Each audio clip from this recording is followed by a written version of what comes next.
اپنی بندگی بھی کرانا چاہ رہے ہیں اور اب تمہارا مقام بتانا چاہ رہے ہیں. تو حضرت کریم صاحب بار بار اس بات کہتے ہیں دونوں دھیان کہ تم ٹٹول اپنے آپ کو.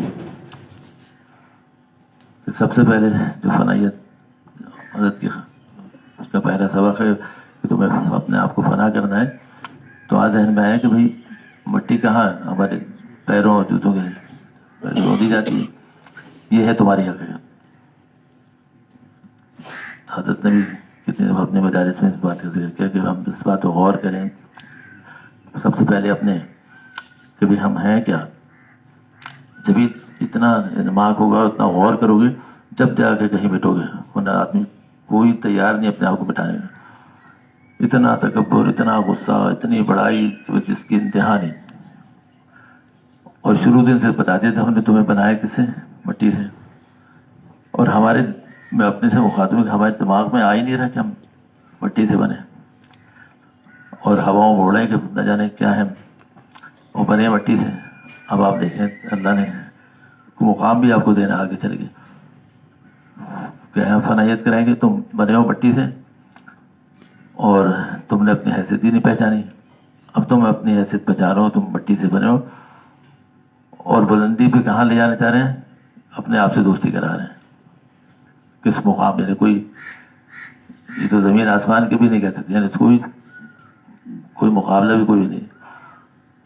لیکن ایسے کام کرا کے اور ایسی ہستی سے جوڑ دیا اپنے محبوب سے کہ تم ان سے جڑ جاؤ. اب بنے تو تم مٹی سے تھے. یہ تو پہلے مقام اپنا سمجھ لو. اب تم ان کی پیروی کرتے کرتے کرتے وہ تمہیں ہم تک پہنچا دیں گے اور تمہیں ولایت کا درجہ بھی دے دیں گے یعنی دوست بنا دیں گے ہمارا.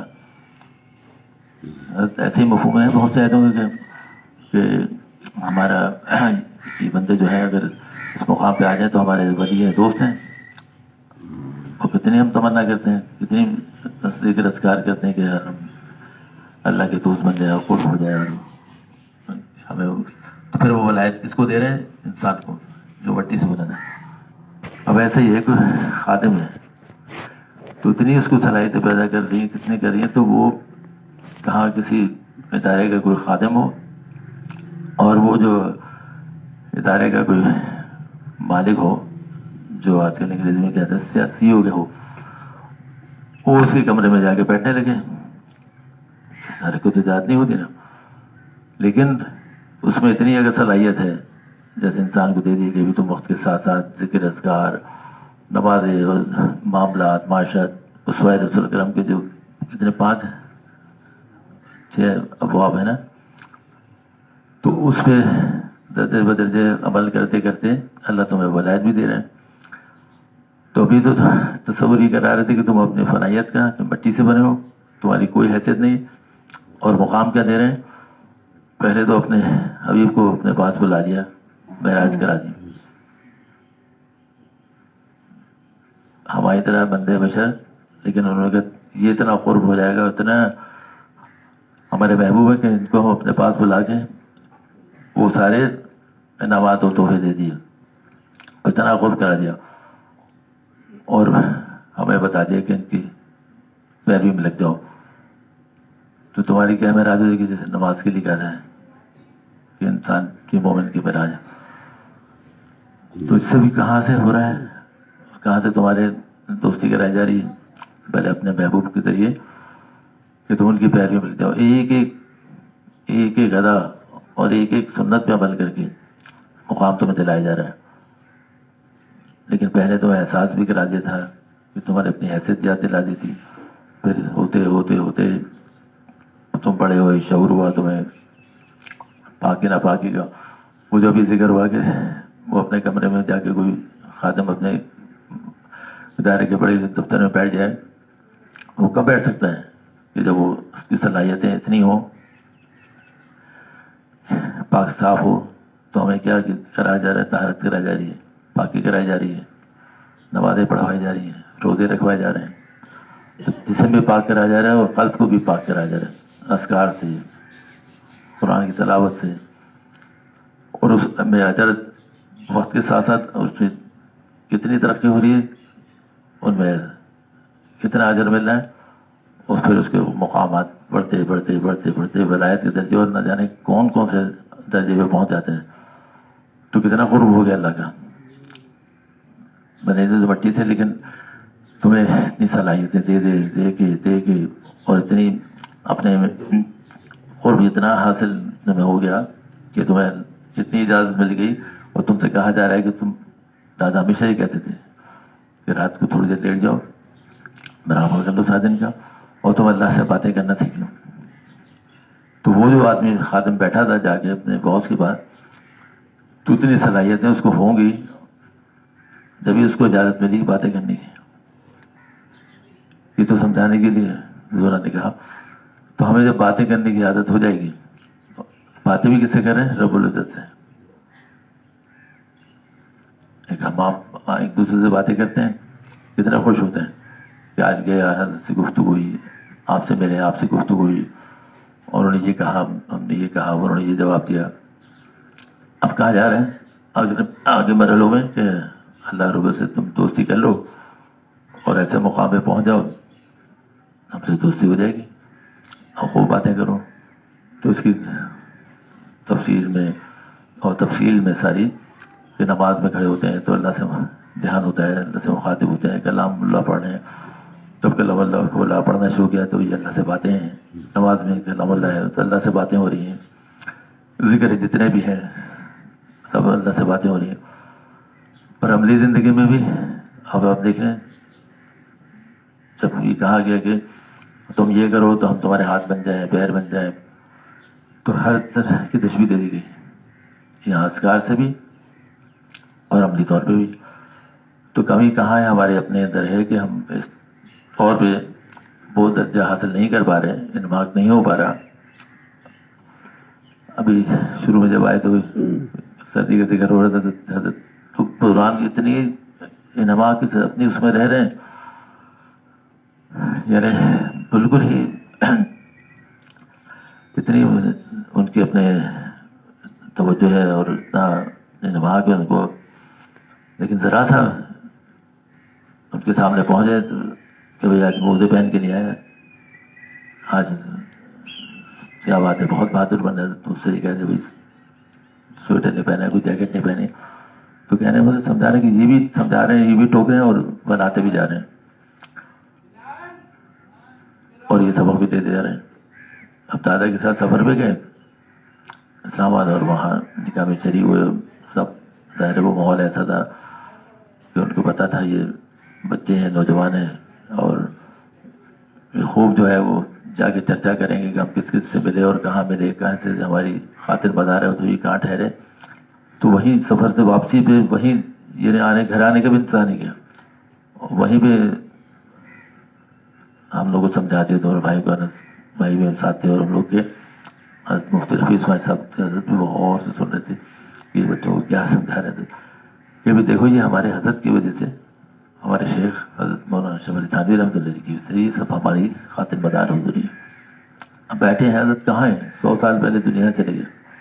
فوراً دھیان دیا، اپنے آپ کو بٹھایا اور لمحے بھر میں آپ کو سمجھا رہے ہیں دیکھو وہاں جا کے زیادہ اس بات کا چرچا نہیں کرنا، زیادہ اس بات کو بہت بیانات نہیں کرنا اپنے، اور سینہ نہیں کھلانا کہ کہاں گئے تھے اور کیسے خاطریں ہوئی، کن لوگوں سے ملے.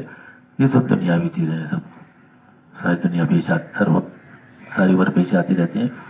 اس پہ کوئی دھیان نہیں دینا تھا. ہمیں سمجھ میں نہیں، ہم لوگ اسکول کی زبان میں کہ کیا کہہ رہے ہیں، کیا اس کو سمجھ میں نہیں آ رہا.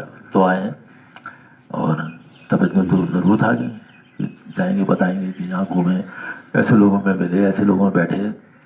اور لیکن انہوں نے وہیں نفی کر دی، ابھی گھر بھی نہیں پہنچے تھے تو حیثیت یاد دلا دی کہ کام کرنے والے کرو اور ان چیزوں سے بچو، یہ تو ہوتے رہے گا. اور کیا کہہ رہے ہیں، جب یہ سنا کہ مفتی صاحب بھی ہم لوگوں کا غور دیکھ رہے ہیں تو کہنے کے دیکھیں مولوی صاحب کہتے تھے کہ دوا خانے میں ایک بوڑھا شخص بیٹھا ہوا ہے، کوئی نہیں جانتا ان کو.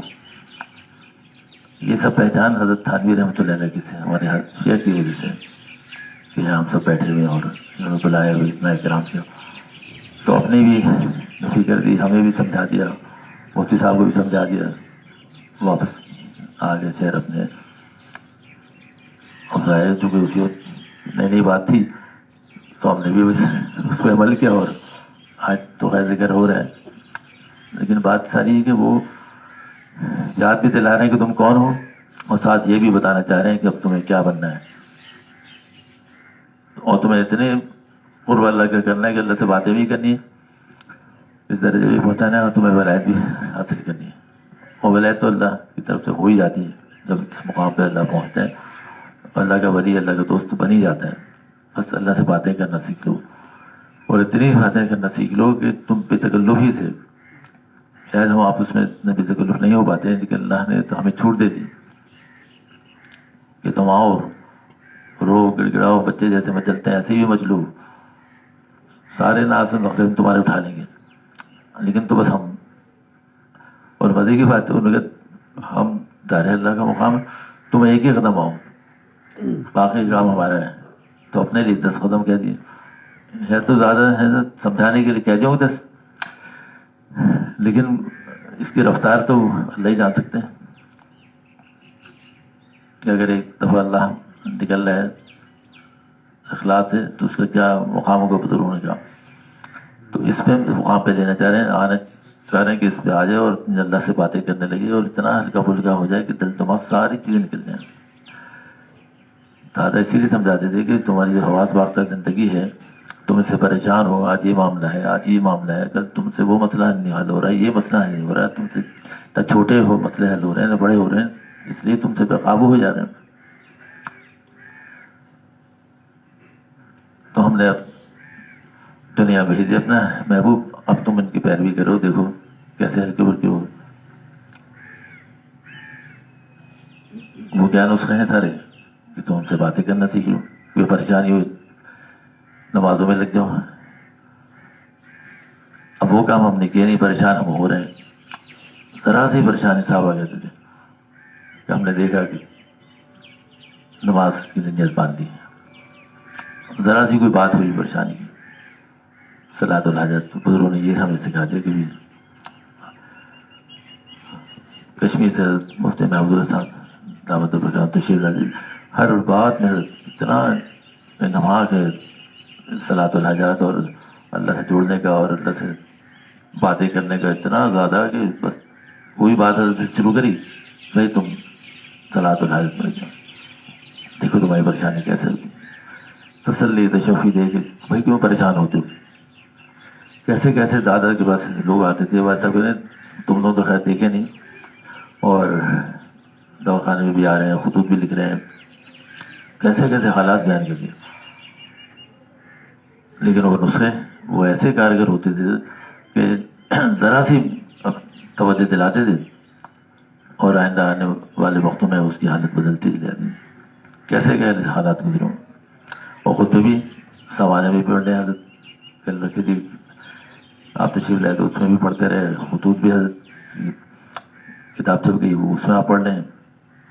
تو ساری زندگی باتیں کرنا سکھا دی کہ تم ہلکے پھلکے ہو جاتے. تم جو بوجھ لیے گھوم رہے ہو، سر پہ ٹوکرا لیا اپنے بوجھ کا، اس کو اتار کے رکھ دو اور لگ جاؤ اللہ سے باتیں کرنے. پھر دیکھو تمہاری زندگی میں کتنا انقلاب آ جائے گا. طالب علم ہوں، مدرسے کے ہوں، دفتر میں کام کرنے والے ہوں، تجارت کرنے والے ہوں، کیسے کیسے ظاہر مشکلات آتے ہیں اور کب نہیں آتے ہیں، ہر شخص کو پیش ہوتے ہیں. تو اس لیے ہمارے مفتی قاسم امیر صاحب بھی ہمارے تشریف لاتے ہیں اس بارے بیان کے، تو حضرت کبھی بیان سن رہے تھے تو انہوں نے کہا 2 چیزوں میں لگ جاؤ جو تمہیں بہت بڑا ہتھیار تمہیں دے دے، صبر اور نماز. اور حضرت نے قرآن کی مختلف آیتیں بھی پڑھی ہیں، اس کا ترجمہ کیا. تو یہ ہم ہماری زندگی میں لانا چاہ رہے ہیں کہ ہم کیسے پیروی کریں سنتوں پہ عمل کرتے ہوئے. اسی لیے جگہ جگہ نے تعلیم شروع کرائی کہ ڈاکٹر صاحب کے ساتھ بیٹھے ہیں کہ اس میں پڑھو کہ ذہن بنے. تمہیں وہ نسخے دیے جا رہے ہیں. یا تو جب یہاں معاملہ الٹا ہے سر میں، یہ جو حکمت کے نسخے ہوتے تھے پہلے وہ سینے چلتے تھے، اور اب لوگ کہتے ہیں کہ حکمت کے وہ نسخے نہیں ہے بھائی، کشتے بنانے کے معجون تھے، فنا تھے، وہ مقوی قلب تھے، مقوی دماغ تھے، اور وہ ملتے ہی نہیں. لیکن یہ نسخے جو اللہ والوں کے پاس ہیں وہ ان کو عام کیے جا رہے ہیں، کتابیں لکھ کے ملفوظات سے، یہاں تک ہے جو حضرت مودودی صاحب کے اشعار ہیں اس کے ذریعے آپ دیکھیں کیسے کیسے اشعار ہیں دل میں اترتے ہیں. یہ جملہ جو کہا جاتا ہے کہ دل میں اترتے ہیں، تو دل میں بھئی آخر کیا ہے دل میں؟ تو اسی لیے دنیا سے خالی کرا کے اس میں کہ تم اب اس کی جگہ خالی کرو، پھر دیکھو تم دل دماغ کیسے بدل. جب یہ جملہ ایسے ہی کہا جاتا ہے نا، دل دماغ کبھی نہیں کہا جاتا ہے دل دماغ بھی ساتھ اس کے لگایا جاتا ہے، کیونکہ پتہ ہے دماغ میں ایک ہجوم ہے، اس ہجوم پہ بھی قابو پانا ہے. تو دل دماغ تمہارا وہاں کام بنے گا، ایسے بنے گا. ان کے بعد جاؤ تمہیں ہر بات کا نسخہ ان کے بعد کوئی ایسی ڈاکٹر صاحب کوئی ایسی چیز نہیں، کوئی ایسی نسخہ نہیں ہوگا جو دیا جائے اور کار کرنا ہو. تو اس میں فرمایا حضرت نے کہ صبر اور نماز اس کا سہارا لیں. جب باتیں کرنا سیکھ لیں گے تو صبر بھی کرنا آسان ہو جائے گا اور نماز کے لیے کھڑا ہونا بھی آسان ہو جائے گا. اور آواز وقت زندگی میں نہ نماز سکون سے پڑھ جائے گی نہ صبر کیا جائے گا، اس میں بے چین رہے گی. اور صبر کا تو بہت بڑا مفہوم ہے، اسی لیے اتنے نیکی کے کام ہیں. لیکن صبر کے لیے اللہ نے کہا اس کا بدلہ میں خود ہوں، ورنہ بہت سی چیزیں تھیں. لیکن اس کا مطلب ہے کہ بہت گہرائی میں جا کے ہم سوچیں اور غور کریں اپنی، اس پہ بھی تو پتہ چل جائے کہ بھائی کہ کتنا اس میں مجاہدہ ہے صبر پہ. ارشاد فرمائے کہ یہ ملفوظات ہیں حضرت حکیم الامت کے.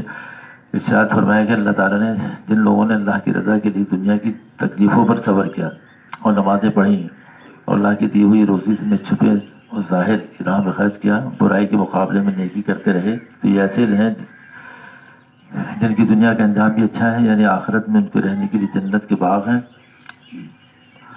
جن میں وہ آپ بھی جائیں گے اور آپ کے باپ دادا اور ان کی بیویاں اور ان کے اولادیں جو تابعدار ہوں گے وہ سب ان کے ساتھ جائیں گے. اور جنت کے ہر دروازے سے فرشتے ان کے پاس آ کر اسے سلام علیک کریں گے اور یہ بھی کہیں گے کہ دنیا میں تم صبر کرتے تھے، آج تم کو یہ صبر اسی کا بدلہ ملا ہے. سبحان اللہ، تمہاری دنیا کا بھی کیسا انجام ہوگا. اور شاید فرمایا کہ اللہ تعالیٰ نے ہمارے رسول اللہ صلی اللہ علیہ وسلم نے آپ مسلمانوں کو دنیا کے تمام نقصانوں اور تکلیفوں پر صبر کرنے والوں کو ہماری رضامندی کی خوشخبری سنا دیجیے، کیونکہ یہ ایسے لوگ ہیں جب ان پر کوئی بلا آتی ہے تو یوں کہتے ہیں کہ انا للہ و انا الیہ راجعون. یہ تو ہم نے سب محسوس کر لیا کہ بس کوئی دنیا سے چلا گیا تو اس میں پڑھتے ہیں بیٹھ کے، ورنہ تو ہر دادا نے کبھی ہر بات پہ تم کر لیا کرو، اس کا اجر بھی آ جائے گا پڑھنے کا اور اس میں تمہیں صبر بھی آ جائے گا. یہاں تک کہ لائٹ چلے گی بھی پڑھ لو، تو جیسی لائٹ جاتی ہے تو منہ سے کیا کیا الفاظ نکلتے ہیں کیسی والوں کے لیے ہیں بیٹا، ہم اسی میں چکر میں پڑ جاتے ہیں. تو آدھا پون گھنٹہ تو یقیناً دماغ میں بوجھ ہوتا ہے، اتنی دیر میں لائٹ آ بھی جاتی ہے اور غور کیا میں اپنی حالت اور کوسنے اور برا بھلا کہنے کے علاوہ کچھ کہتے نہیں. اگر اتنی دیر 2-3 دفعہ پڑھ لیا ہوتا، تھوڑا صبر کر لیا ہوتا، وہ تو آنی ہے لائٹ، تو اپنے دل کو بوجھ سے بھی اتنا بوجھ ڈالا اور اسے بھی محروم ہو گئے. تو یہ سکھا رہے اللہ نے، اتنی دیر میں تم اللہ سے باتیں کرتے، تو یہ بات کرنا ہی اللہ سے. اب کوئی چلتے چلتے راستے میں کسی نے کچھ کہہ دیا، لگے اسے الجھنے، اگر سلام کر کے خاموشی سے گزر جاتے، اس کے پیچھے کیا تھا صبر، اور گھر آ جاتے. اب کوئی دیر وہاں الجھے، اسے تکرار ہوئی، گھر آئے دل میں بوجھ لیا، گھر والوں نے ذکر کیا ابھی فلاں آدمی مل گیا تھا، اس سے تو میں نے وہ سنائی اس کو، یاد رکھے گا. وہ وہاں یاد رکھ رہا ہے، تم اس کو یہاں یاد رکھ رہے ہو. تم نے اپنا صبر بھی کھویا، شکر بھی کھویا، سب ایک بوجھ لیے بیٹھے رہے. اور پتہ چلا کہ صبح ہو گئی، وہ تم دماغ سے بوجھ نہیں جا رہا، تم نے اسی حالت میں کھانا کھایا، اسی بوجھ میں نماز پڑھی، اور بچے سامنے آ گئے ان کو بھی ڈانٹ دیا، وہ بھی خوفزدہ ہو گئے، ادھر ہو گئے. اگر تم نے صبر کر لیا ہوتا تمہیں انعامات بھی تمہیں مل گئے، دادا نے کہا مل گئے ہوتے، اور اللہ پڑھ لیا ہوتا. اسی لیے حضرت ایسے ہی ہے نا مفہوم کی حضرت روزے کی حالت میں کوئی اور کوئی جھگڑا ہو تو کہتے بھائی میرا روزہ ہے، ہم نہیں جھگڑنا. تو یہ کیفیت پیدا کرنا چاہ رہے ہیں بزرگ کہ آؤ بیٹھو ہمارے پاس، یہ دوسرے جو ہمارے پاس جمع ہے نا، دادا کہتے ہیں ہزاروں لاکھوں کروڑوں نسخے ہیں جو حضرت نے دیے ہیں اور وہ ہم لوگوں کو دے رہے ہیں. زمانے آ کے لوگ پوچھ رہے ہیں، نہیں پوچھ رہے تو اپنے بیانات میں جاری ہیں، خطوط کے ذریعے جاری ہیں، ملفوظات کے ذریعے جاری ہیں، اور وہ سب ذخیرات لائبریری میں پھر پڑی نہ ہمیں پڑھنے کی فرصت ہے. حضرت کے ملفوظات 30 جلدیں ملفوظات کی ہوتی ہیں، خطبات 30 ہوں گی، 32 جلدیں. اب کوئی پڑھ لے، کتنا وقت ہے لگے، اتنا وقت ہے جس کی انتہا نہیں، اور اتنا وقت ہوتا ہے سب کچھ، اور سال 2 سال کی بھی کوئی شرط نہیں. بھائی ہمارے عمر بھی تو 60-62 کے ہو گئے نا، کس سے کیا اپنے آپ سے گلا شکوا کر رہا ہوں میں، ہم نے کیا کرا. حضرت تو خود کہہ رہے تھے کہ بھائی تھوڑے سے موبائل پڑھ لیتے تو ہمارے دین کا فہم پیدا ہو جاتا. تو وہ جو آدمی خادم بنا تھا، اگر وہ اس قابل ہو جائے تو اس کا بہت اس کو بٹھانے کے بعد تیار ہو جائے گا، کیونکہ اس کے بعد فہم بھی آ گیا، اس صفائی ستھرا بھی آ گئی، اس کا قلب بھی بن گیا، اور اس کو یہ عادت بھی پڑ گئی کہ جب کوئی بات ہو تو صبر اور نماز اور معاف کرنے کی عادت بھی. معاف وہی کر سکتا ہے جس نے صبر کیا ہو، ورنہ وہ معاف کرنے کو تیار ہی نہیں ہوگا، وہ تو پورا پورا بدلا لے گا وہ. حالانکہ گنجائش ہے شریر میں، لیکن معاف کر دینے کا اور اجر ہے. اسی لیے کہ کہا گیا نا کہ سنت پہ عمل کرتے ہوئے کہ حق پہ ہوتے ہوئے اپنی وہ جگہ چھوڑ دیں، اور اپنا تو پھر اللہ تعالیٰ جنت البیچ جو ہے تمہیں جگہ نہیں. تو یہ کب ملے گا؟ ہم صبر کی عادت ڈالنے، اللہ سے بات کرنے کی عادت ڈالنے، اور اپنا مقام پہچاننے کہ ہم کس چیز سے بنے تھے اور اللہ نے ہمیں کہاں پہنچا دیا. اللہ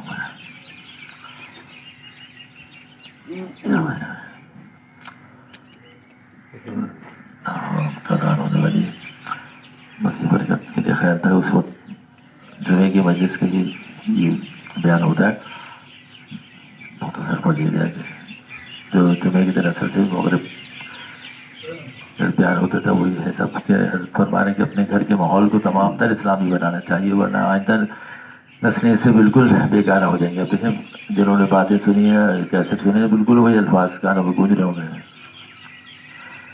ویسے دین و دنیا کے بے شمار مفاسد پیدا ہوں گے. اپنا رہنا سہنا، لباس، پوشاک، وضع قطع، کھانا پینا سب شریعت سنت کے مطابق ہونا چاہیے. گھر کے سامان بھی سادہ ہو.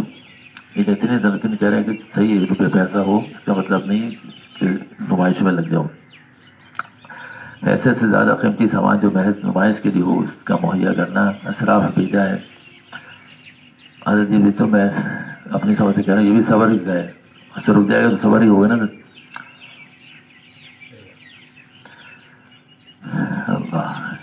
کبھی ان میں اضافی کی حوث اور کبھی ان کو خراب ہو جانے کا خدشہ قلب کو مشوش کرتا ہے. قناعت و ضرورت سامان نہیں میں نصیب ہوتی ہے. مغربی تہذیب کی لعنت ہمارے معاشرے کو اس قدر مسموم کرتی جا رہی ہے کہ ہم غیر شعوری طور پر اس مبتلا ہو کر اپنے شاعر اور شعور اسلامی سے محروم ہوتے جا رہے ہیں. بخار اسلامی اور روحانیت، روایات خاندانی، لوازمات، شرافت کو برقرار رکھنا چاہیے، ورنہ دنیا میں بھی خواری ہے اور آخرت میں بھی خسران ہے. اگر انجام کار پر غور کیا جائے تو یہ بات خود عقل تسلیم کر لے گی. اس لیے کہ حضرت فرمانے کی تمہیں جو عقل دی گئی تھی وہ تم نے اپنی عقل گم کر دی، اس کا نتیجہ ہے. اگر تمہاری عقل ٹھکانے میں رہتی تو کبھی بھی ایسا تمہیں نہ کرتے، اور تمہارا دھیان اور تمہاری باتیں اللہ سے ہوتی رہتی ہیں، اور یہ سب کام بھی انجام ہوتے رہتے ہیں. دعا کر لیتے کہ اللہ اگر ہم نے جو باتیں سنی اور دہرائی بزرگوں کی اور تکرار اس کی اللہ سے عمل کرنے کی توفیق فرما دے. صبر اور نماز سے بھی ہمیں مدد لیں، اللہ سے باتیں کرنا سیکھ لیں. بزرگان سے وہ نسخے جو ان کے پاس ہیں خزانہ وہ ہم لے کر آ جائیں اور وہ استعمال کر لیں تو ہماری نجات ہو جائے گی. یا اللہ تعالیٰ جو لوگ بیمار ہیں اسپتالوں گھروں میں، یا اللہ کامدار فرمائیں. مگر وہ دنیا سے جا چکے ہیں، یا اللہ ہمارے پڑوسی سامنے بھائی طارق رانا صاحب، ان کا بھی دل کا آپریشن ہوا یا ہونے والا آج کل ان کے بچوں نے دعا کرے گا، اور یا اللہ تعالیٰ ساری خیر بنائی.